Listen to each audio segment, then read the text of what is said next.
Video पूरा देखी, रोक के देखी, पूरा मजा आई।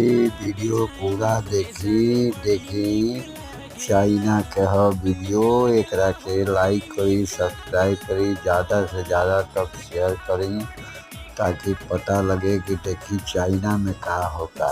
देखी चाइना में का होता भाई, कैसे कैसे लोग इंटरनेट के काम करता।